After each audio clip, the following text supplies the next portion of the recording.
Entramos em novembro, o mês taxado entre aspas Novembro Azul, em prol do combate ao câncer de próstata para os homens. Você provavelmente conhece alguém que já teve câncer de próstata, ou já ouviu falar de alguém que enfrenta essa barra, ou até mesmo é essa pessoa. Afinal, essa doença representa no homem o segundo tipo de câncer que mais mata no Brasil, perdendo apenas para o câncer de pulmão. E o segundo câncer mais comum entre os homens, atrás apenas do câncer de pele não melanoma. Segundo o Instituto Nacional do Câncer, o INCA, estimativa de novos casos para este ano é de 68 mil casos, com taxa de 13 mil mortos. Mas afinal, por que tem crescido o número de novos casos? Será que é porque a expectativa de vida aumentou? Ou é porque temos feito mais diagnósticos? Ou porque a população está mais consciente dos exames, entre aspas, preventivos? Ou simplesmente por erro de diagnóstico e exames clínicos e laboratoriais ineficazes? Olá, aqui é Abílio Ceroni, seu doutor saúde do Dicas Curtas. Se você se identificou com alguma dessas perguntas, hoje você vai aprender 5 dicas de ouro para passar longe dessa doença maligna. Bem-vindo ao podcast do Doutor Saúde do Dicas Curtas. Em poucos minutos, tudo o que você sempre quis saber para viver bem com o seu corpo e sua mente.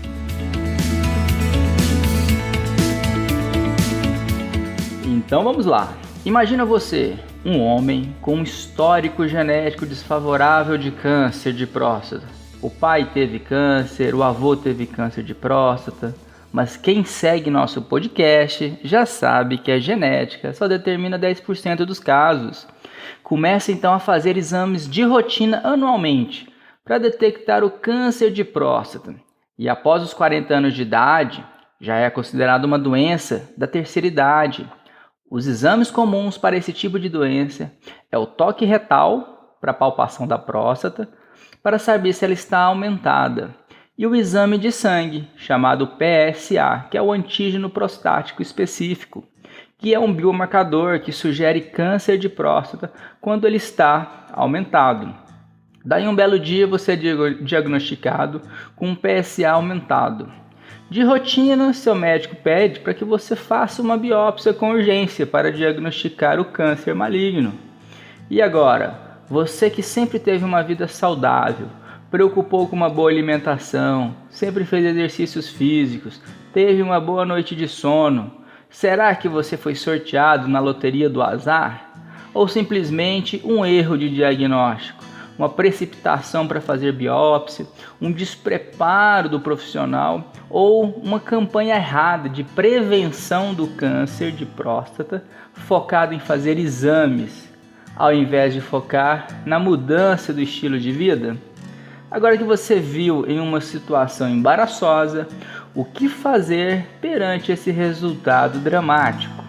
Acalme-se, eu irei pontuar algumas observações importantes e vou te ensinar 5 dicas de ouro para prevenir o câncer de próstata.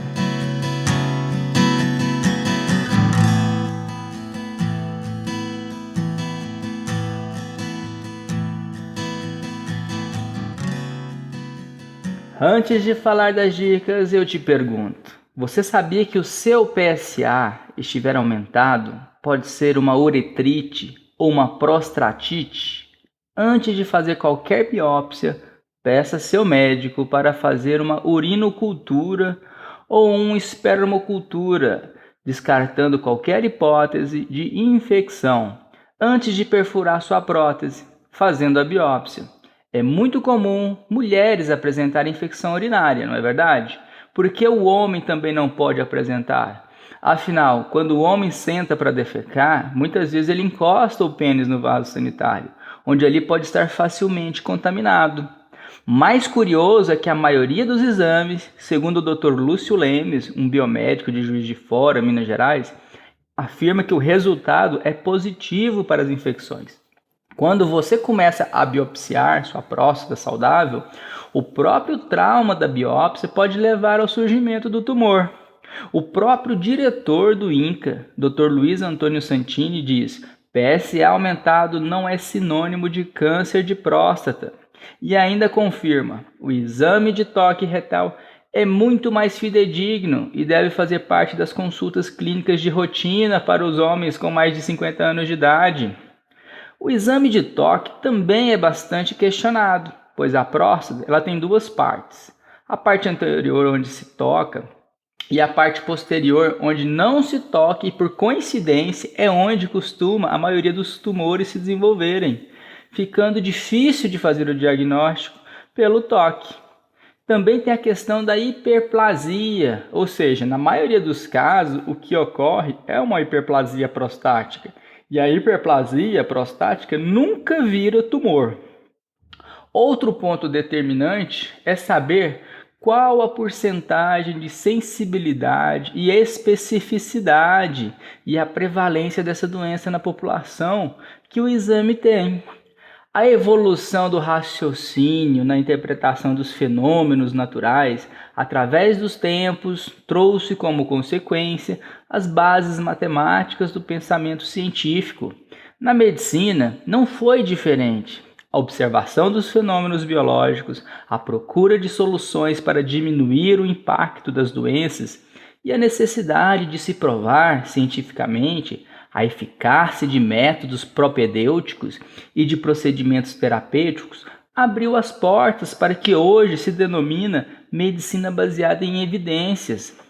Thomas Bayes, um matemático inglês do século XVII, legou-se o seu teorema que estabeleceu que a probabilidade pós-teste de uma doença era função da sensibilidade e especificidade do exame e da prevalência da doença na população, que seria a probabilidade pré-teste.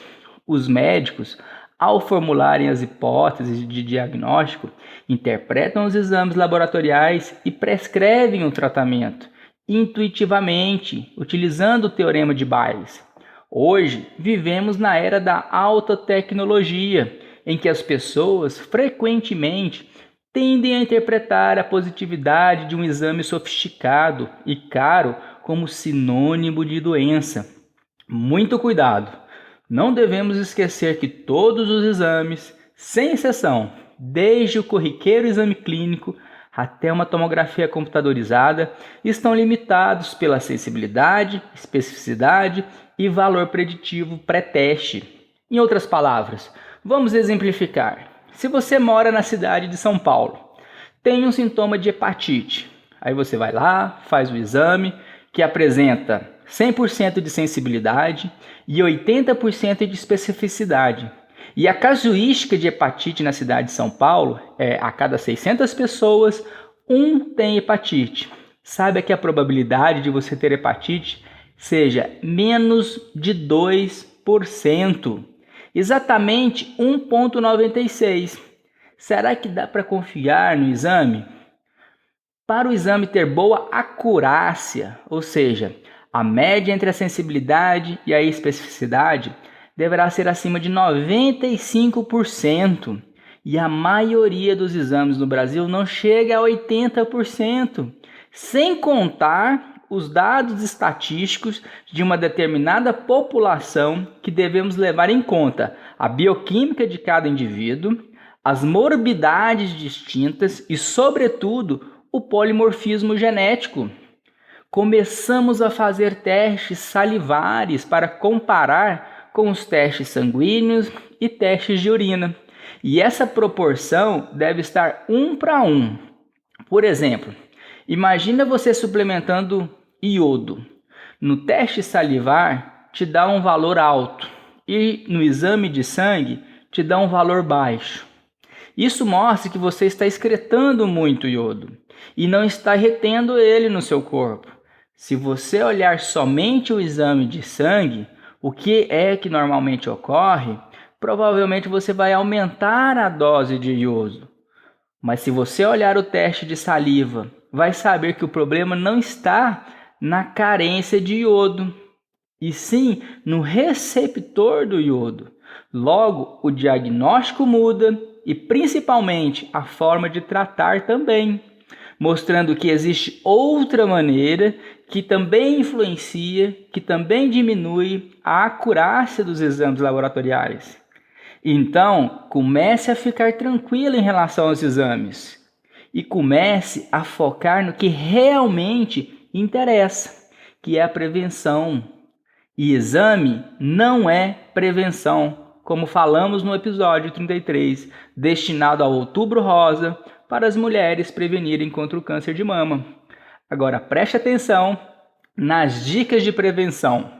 Dica número 1, terapia hormonal.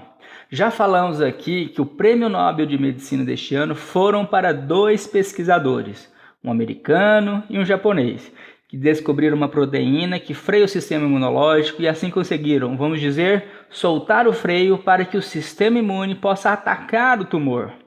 Tiraram a máscara dessas células cancerígenas que passavam despercebidas no nosso corpo. Criaram sinalizadores. E vai ao contrário da terapia convencional, que é baixar os hormônios e muitas vezes até fazem castração química. Vejam que absurdo.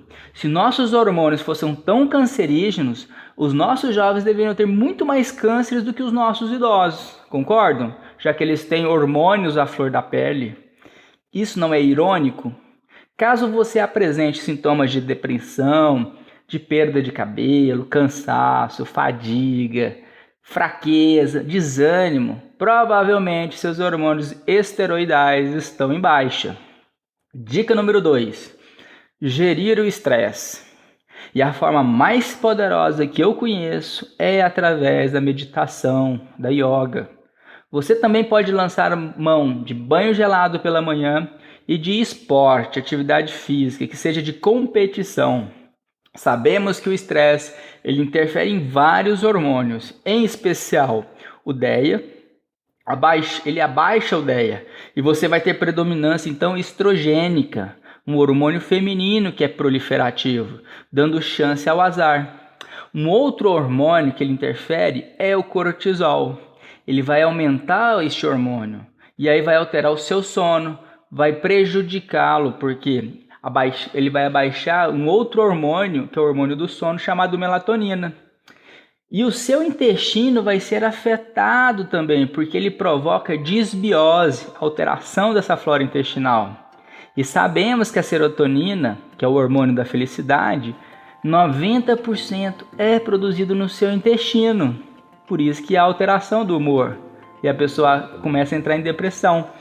Também vai interferir na capilaridade do intestino, vai proporcionar surgimento de doenças autoimunes. Sabe quando você está estressado e de repente aparece herpes no canto da boca, vitiligo na pele, psoríase, ou explode um monte de aftas na sua boca? Então, é por isso. E o pior, ainda interfere na produção do sódio, que é um potente varredor de lixo tóxico, mais uma vez proporcionando sorte ao azar. Dica número 3. Combater a obesidade. A gordura, ela aromatiza a testosterona, transformando em estrona, que é um hormônio proliferativo, cancerígeno. A obesidade é uma inflamação do corpo. E a inflamação crônica leva à hipóxia das células, ou seja, falta de oxigênio, vai alterar o seu DNA, que por sua vez vai alterar a síntese proteica das suas células de defesa da forma correta. Em outras palavras, vai provocar o câncer se não tratado. Qual é a dica? Como que emagrece? Talvez este seja o maior desafio de hoje da medicina. Eu digo que é uma combinação entre transformação interna, descobrir o seu propósito de vida, disciplina e mudança do estilo de vida, que envolve alimentação, atividade física, gerir os pensamentos e principalmente a qualidade do seu sono. Dica número 4. Tratar a barreira intermente, que é o equilíbrio dos minerais cobre, cromo, cobalto, selênio e zinco. Nossos alimentos estão pobres em nutrientes e o segredo então é suplementar. Esses minerais não deixam que o fator genético, que o seu gene do câncer, caso você tenha, se manifeste.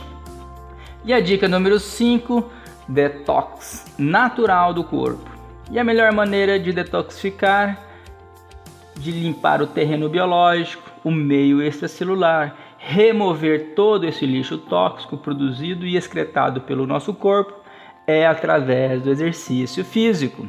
Aqui não tem fórmula mágica. Sai do sedentarismo. Além do exercício físico, você poderá suplementar com iodo. Esse mineral inorgânico é capaz de quelar, em seguida expulsar os metais pesados do nosso corpo, como chumbo, cádmio, mercúrio, que muitas vezes são responsáveis pela sua inflamação crônica, pela sua fibromialgia, por essas dores que você tem no seu corpo, pelas gripes que você tem recorrente, pelas infecções de garganta, pela desbiose do seu intestino, até por processos de alergia e anemia. Outra ajudinha master é a suplementação com o hormônio D3, caso os níveis sanguíneos estejam baixos. Aqui podemos chamar de verdadeira vacina anti-câncer. Temos um episódio inteiro falando da vitamina D, o episódio número 8. A receita dos principais suplementos você encontra no link da descrição.